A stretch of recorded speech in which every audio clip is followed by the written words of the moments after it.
Yan, good morning mga ka-PJ. Ngayong araw ay Lunes na Lunes, no?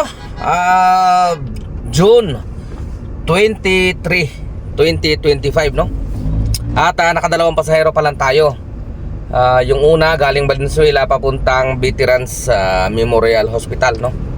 Doon sa may North Avenue, no? At yung pangalawa galing naman doon sa may Project 6, no? Papuntang Terminal 3.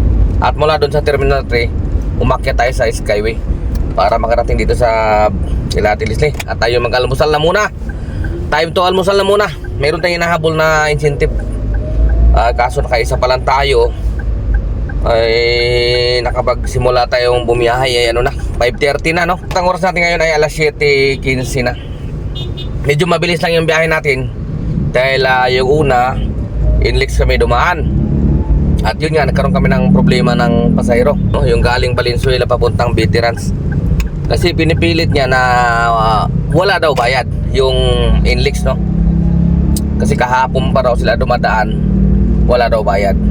So sabi ko, kanina po nalaman niya na walang bayad. Kasi nga daw, di ba yung nasira yung sa tulay at sa Marilao. Yun pala, ako rin, hindi ako aware, no? Pero ginawa ko, pinilit ko muna sila magbayad kasi kitang-kita ko nung pagpasok namin doon sa Inlex, nagbawas yung aking RFID, no? Kitang-kita ko nagbawas ng 79 Kaya pinilit ko, sabi ko may bayad po talaga, ma'am.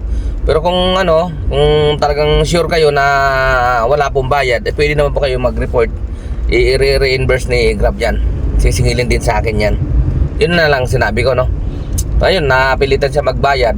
Tapos ngayon, chinik ko siya sa, pwede naman tayo mag-search ko. Kahapon pala walang bayad, 22, no?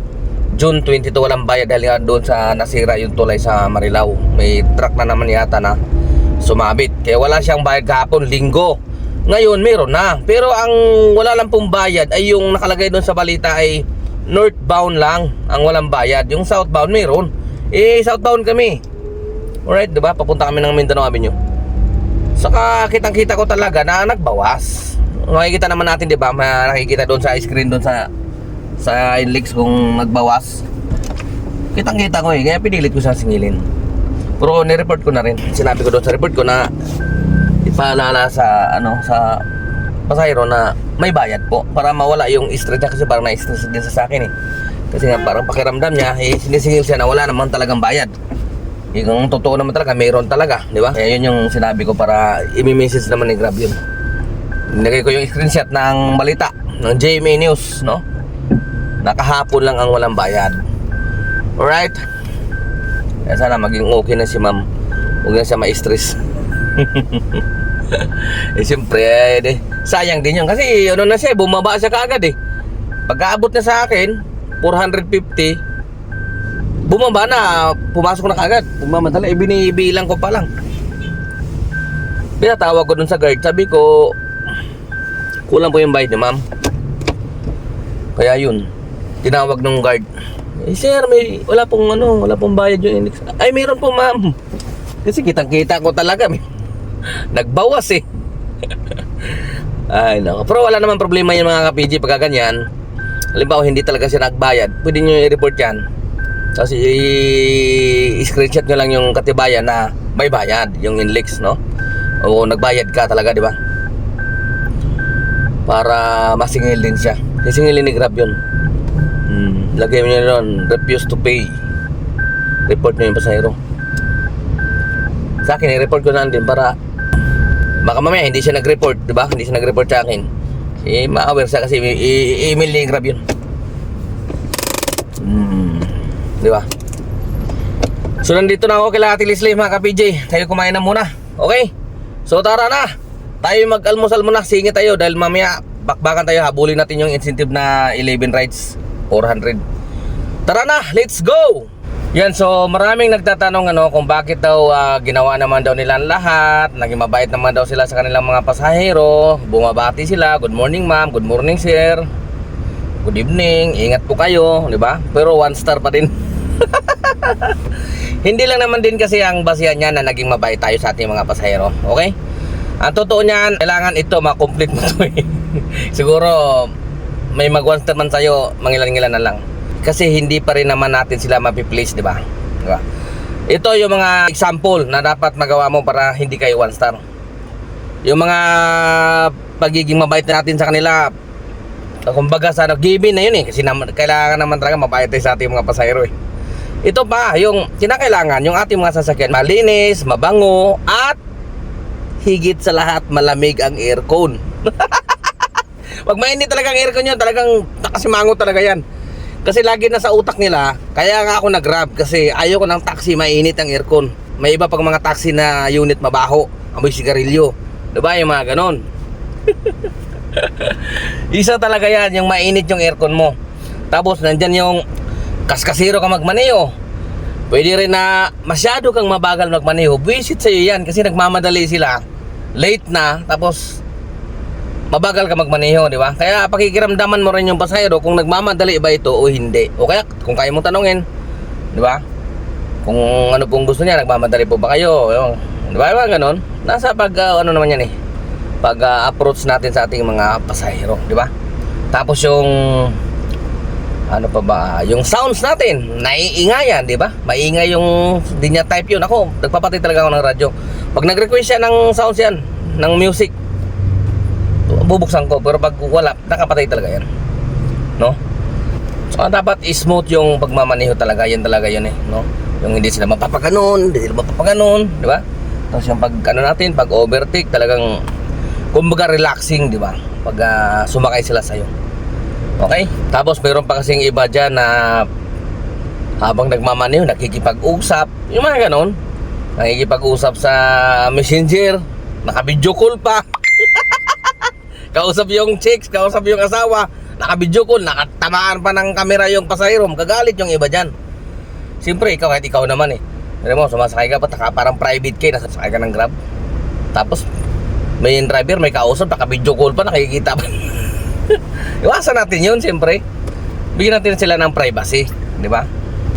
Tapos nakikipagkwentuhan tayo, di ba? Ganun, iniiwasan ko yan. Minsan kahit nagsiselo kami sa grupo, kung kailangan talaga magsalita, yun, dahan-dahan hinaan ko lang yung boses ko, bumubulong-bulong lang. Nakatutok dito yung mouthpiece ng ng headset para konting boses lang, di ba? Yung ating mga selo, hinaan natin yan. Kung wala tayong headset, kung may kagrupo tayo, may kakwentuhan tayo sa selo, hinaan natin yan pag may pasahero kung wala naman tayong headset. Kasi siyempre, sabi ko nga, bigyan natin ng privacy yung pasahero para maging komportable siya. Kaya nga, mataas ang expectation niya kaya sa sumakay sa Grab na maging komportable siya, di ba? Ayaw na doon sa taxi. Grab nga Grab, di ba? Okay, tapos dagdag mo na dyan yung tulungan mo siyang magbaba ng gamit, magkarga ng gamit, di ba? Yun. Pero kahit anong bait pa rin natin sa mga pasahero natin, meron pa rin talagang magwa 1 star. Kagaya sa akin, tuloy na may nag 1 star sa akin kasi hindi nga natin sila mapi-place. Pero hindi sunod-sunod yung 1 star mo, di ba? Sa loob ng isang buwan. Ako hindi ako nababa ng 4.9 ganyan, puro 4.9 talaga yan. 4.94, 4.96. Ang pinaka ano kaya ata 4.92. Yan, naabot ko 4.92 yun. Okay, so magbasa muna tayo ng mga comments, no? Mag-react tayo para humaba-haba yung ating vlog. Okay? So ito yung comment ni Dominic Robles, no? Good day, idol. Anong mangyayari if di mo mabayaran ang huli sa income? Baka kasi di sila makapagpadala ng letters sa mga spotted violators nila. Salamat po sa sagot, no? Pagkakaalam ko dyan, dati pa naman sa mga city ordinance may income sila, di ba? Pag hindi mo sila nabayaran sa loob yata ng 7 araw ay automatic. Pero ganun din ang alam ko sa MMDA. Pag nahuli ka sa income nila, pag hindi mo binayaran, ay ipapa-alarma nila yan sa LTO. Pag renew mo, doon na lalabas yun yung violation mo. Kinakailangan mo talagang bayaran. Kailangan mong magbayad kung saan ka nahuli. Halimbawa sa MMDA, doon ka nahuli, kailangan magbayad ka muna. Tapos hihingi ka ng certification na katunayan na wala ka ng problema sa kanila. Kasi sila yung nagpapa-alarma sa'yo sa LTO. Hindi ka makakarenew ng iyong rehistro, no, kung hindi mo bayaran ang violation mo kung saan man yan, either MMDA o sa city ordinance. Kapag sa tao ka naman nahuli, sa mga enforcer, yung lisensya mo, hindi mo mai-renew yan. Pag sa NCAP, sasakyan yan, hindi mai-renew yung sasakyan. Kapag natadtad ng huli ng NCAP yan, yung sasakyan, ang mananagot niyan yung may-ari. Kasi siya yung magpaparenew hindi naman si driver diba? Kaya si operator naman ang sisingil doon sa driver para bayaran. Kasi violation niya yun Kaya minsan nga mahirap pag nasa mga taxi driver ganun. Umalis na yung driver ng taxi, mananagot si operator. Okay? Ito tayo kay Sir TOM. Ako ka PJ, simula nang mag-umpisa ang NCAP, hindi na nakabiyahe. Nahadlok na ko. Nahadlok na ko mapitikan. Buti sana tulad nyo, kabisado ang mga kali.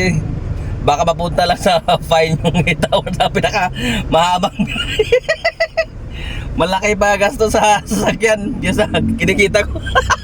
Hindi naman, sino kayo matatakot? Ba't kayo matatakot dyan sa NCAP? Sunod lang kayo sa mga traffic sign. O, alam mo, nasa EDSA ka, huwag ka magsasakay dyan kung may nakalagay na no loading unloading, di ba? Kahit dyan nakabook, huwag mong pick upin. Tawagan mo yung pasahero, baka doon sa unahan merong pwede kang sumampa doon, di ba? Mapwede sa may isakay. Ganun lang yan. Huwag kang matatakot, sir. Sa umpisa lang naman yan, hanggang matututo ka rin naman. Kapag iniiwasan mo kasi yan, halimbawa isang Makati, natatakot ka sa Makati kasi hindi mo kabisado, maraming one way, takot ka sa huli. Hanggat iniiwasan mo yan, hindi ka matututo. Go lang, tapos tatandaan mo yan yung pagkakamali, iyon ang magtuturo sa'yo sa tama. Di ba? Tama ba yun o tama yun? Huwag ka matakot, sir. Wala yan. Basic lang yan. EDSA lang naman ano bang katatakutan mo sa EDSA? Importante lang naman dyan, speed limit. Huwag kang lumampas ng 60. Kasi alam ko may camera dyan. Tapos, pag naka-solid lane, huwag kang maglilipat-lipat ng linya. Yung mga bike lane, huwag mong tapakan yan. Pati doon sa Commonwealth, may mga bike lane yan. Pwede kang lumipat doon sa linya kung hindi naka-solid lane, diba? Kumbaga tumawid ka doon sa motorcycle lane, no? Saka ka lang tumawid doon pagka naka-broken lane yan. Okay? Huwag ka matatakot. Grabe naman, walang katuloy na kita dahil sa takot. Takot lang yan. Magaling tayo. Patawa mo ko si Radi na nagbibiyahe, natatakot sa uli. Kung matatakot, kaya mo yan, ikaw pa. Itong next na comment ay galing kay Marvin na Vlogs, no? Sir PJ, kapag 6-seater po ba, ilang bagahe ang kasya? Hindi ko siya masasabi kung ilang bagahe yung kasya, no? Sa akin, kung ano lang po yung kasya doon sa iyong compartment, di ba? Nung dala mo, Avanza o Innova man yan, kung ano lang yung kasya doon, huwag mong masyadong siksikin, talaga, yung halos loaded na. Kung ano lang yung kaya, di ba? Minsan may 6 na bag ng karga, minsan may 4, kung malalaki 4. Kung ano lang kaya, pag hindi na kasya, ay talagang sinasabi ko yan, magbuko po kayo ng isa pa. At saka ang patakaran doon dyan, pag may laman na doon ang loob mo, tapos 5 sila, o kaya 6, tapos maraming luggage na doon, puno na, dapat 4 lang isasakay mo dyan, no? Kasi puno ng luggage yung likod mo hindi na masasakyan wala nang upuan So dapat 4 lang isasakay mo, isa sa harap, 3 sa likod. Pag may 2, mag-book po sila dapat ng isa pa, di ba? Hindi talaga ako papayag dyan pag masyadong magsisiksikan dito sa gitna. Sasakay dyan, kasi kunwari sila 6 o kaya 5, ang gagawin na 4 sila dito magsisiksikan sa gitna. Hindi, negative yan. Kailangan nila mag-book. Pwera na lang kung may pinagbabawal na technique. Kunwari, malayong-malayo, di ba? Galing ng Calamba, Laguna, papuntang airport, ipabalik ka. Tinatiis na lang din yun minsan. Minsan tinatiis na lang din naman yun. Pero pag hindi talaga kaya, huwag may pilit, di ba? Mahirap yun. Kawawa din yung sasakyan mo kasi pag overloaded, ang daming luggage, no? Tapos magsisiksikan dyan, 5, 6, tapos malalaki. Kawawa yung shock mo mga pangilalim mo, bibigay yan Kasi sobrang overloaded na, di ba? Kaya wag lang kita. Ano yun natin, dapat ano hindi natin yung sasakyan na paano tatagal yung sasakyan natin kung ganyan ang ano natin kinakarga kabibigat, di ba? Eh tayo rin mahirapan, tayo rin gagastos, di ba? Mahirap yan pag sobrang bigat. O kaya masabugan ka dyan ng gulong, overloaded, di ba? Mahirap. Safety first muna. Okay. So mamaya update ko kayo. Biyahe na muna tayo. Medyo ano na, alas 12 na oh. Let's go! So ayan, update tayo mga ka-PJ. Oras natin ay alas 8:34 na. At yung earnings natin ngayong araw ng Lunes ay nakakalungkot 4,908 lang. At naka 19 na bookings. Ang dami kong cancel oh. Pero ano naman yan, halos naman yung karamihan yan ay ignore yan, ignore. Hindi yung natanggap na bago i-cancel. Ignore lang, ignore. Okay? Grabe ang traffic talaga. Kanina pa ako dapat nakauwi eh. Naipit pa ako ng traffic doon sa ano, sa may Osmeña. Una doon ako sa Pablo Campo, pakakanan sana ng Osmeña, sobrang traffic, hindi na halos gumagalaw, no? Kaya ang ginawa ko, umiikot ako papunta Mayapis hanggang doon sa lumabas ulit doon sa ano, sa may Buendia. Akala ko maluwag na yung Osmeña. Anak ng tinapa. Sobra din pala traffic talaga ng Osmeña. Grabe, halos 2 oras kami. Naipit, kanina pa karapat ako nakauwi. Anak ng tinapa talaga. Di ba? Bukas siguro kahit magpatanghali na tayo, mga alas 6 na tayo lalabas para makapagpahinga tayo. Ngayon gabi na oh. Alas 8:36 na. Nandito pa lang ako sa ito, Arpapa yan oh. Akit ako doon sa Inlex sa connector para pakauwi na kagad. Grabe traffic ano. Ay naku, nakakaiyak talaga ang traffic talaga. Grabe na traffic yun. Halos hindi na gumagal. Woo! So bawi na lang tayo bukas mga ka-PJ. Pero nakaabot pa rin naman din ng 5,000 kung tutuusin mo. Kasi yun o. Dahil nga may incentive din natanggap na kahit 400 pesos yata yun. O 500 pesos yata. Anak ng tinapa. Yung incentive natin Lunes ngayon eh. Ay nako, naka 19 na bookings lang tayo. Di bali, ganun talaga ang buhay. Okay, so hindi na ako magtatagal. Kapidin nyo, temporary siningo. Adios.